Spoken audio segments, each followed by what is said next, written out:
All right, everyone. Good morning. My name is Elena Riley. I work here at First Alert 6 on our digital team, bringing you news throughout the day on our website, fun things like that. And this morning, I have a live stream for you here about my top stories of the day, so things you need to know today.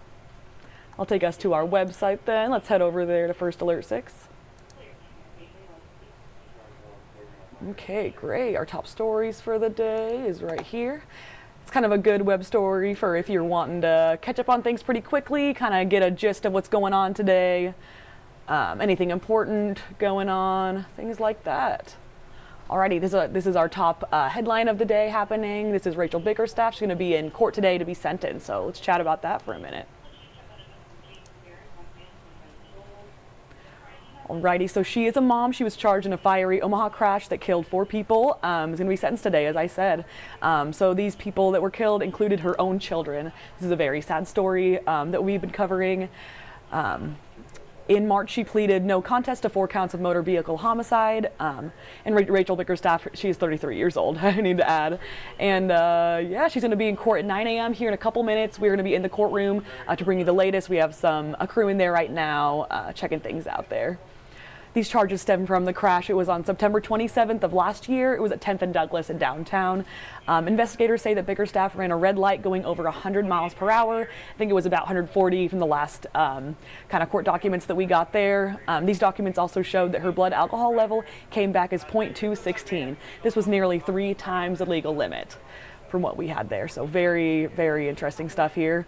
70-year-old Michael Sales, he's the driver of the other vehicle who died in the crash. He died at the scene, and then Bickerstaff's 5-year-old as well as her newborn infant daughters died there as well. Very tragic story here. Her 18-month-old died days later in the hospital. And then in May, Bickerstaff did add another charge. There was assault of a confined person there. So Douglas County Sheriff's Office tells us that she assaulted her cellmate. Next, our top headline is that a Bellevue man was sentenced to prison on charges of theft by deception. So this was related to his sentencing was for stealing life-saving emergency equipment. So things such as like patient monitors, things like that meant for first responders. So really, really interesting stuff here. It's John Holchester. He's 52. He was sentenced to 11 years in prison on 5 counts of felony theft by deception and then 2 counts of theft by deception in court yesterday. Investigators say that he illegally obtained an estimated $60,000 worth of emergency equipment from 8 suppliers. This was back in 2023. And prosecutors allege that he tricked these vendors into thinking he was with FEMA. He was trying to help people and that he had the equipment sent to his home. Bellevue police showed up there with a search warrant. They were alleging fraud to the fake company, which was called U.S. Search and Rescue.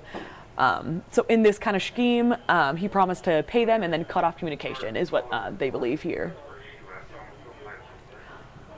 Our next headline, a Georgia man is facing federal charges after threats were made to Senator Deb Fischer.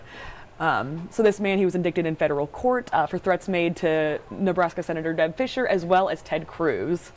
It is 25-year-old Robert Davis Forney. He's accused of threatening sexual violence to these senators.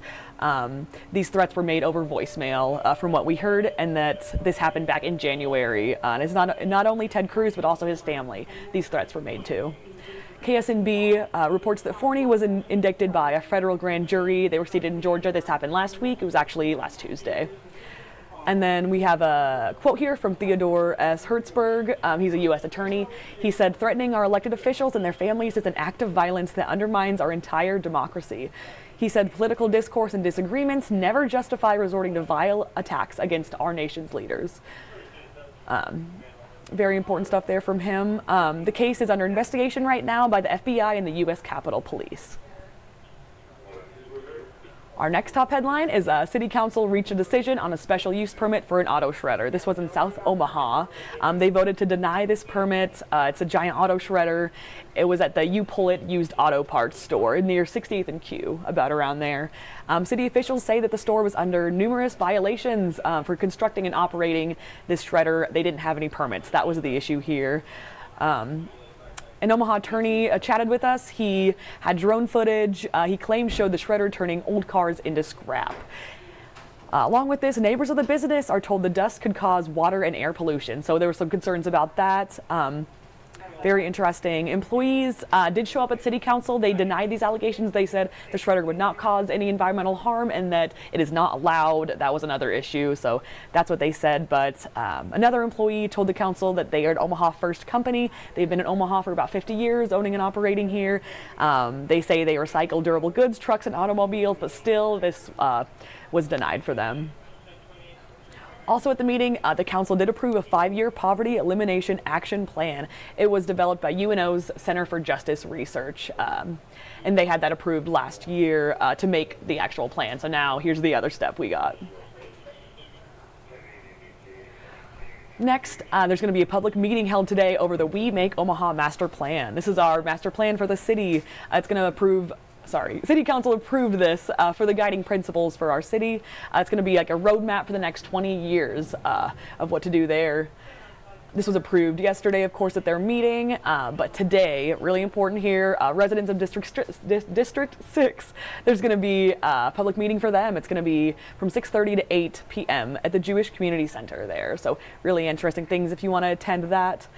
This new plan, it is required by state law. It's going to go into effect next year in December. And the previous plan is going to be replaced. It's going to replace that, and it was adopted in 1997. So it's been a long time coming for that. Other than that, the City Council just meets at 2 p.m. most Tuesdays if you want to show up, kind of get your voice heard, hear what's going on in town. But also, if you can't make it, there's a live stream available on the city's website that I have linked here in our web story. This was really interesting. The plan on this was released last year.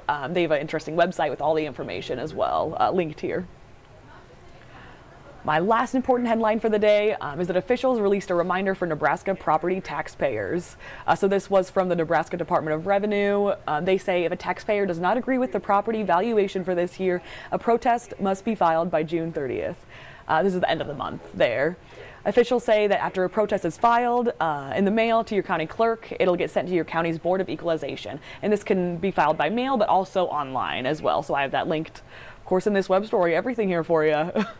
And taxpayers are reminded that Nebraska law requires counties to notify property owners when their land increases or decreases in value. So a very important note there.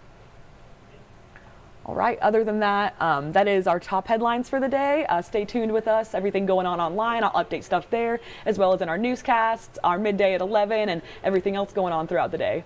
Alrighty, so thank you for joining me. I'll be back tomorrow in the next couple of days, every weekday, bringing you our top headlines, talking things over with you. So thank you for joining me.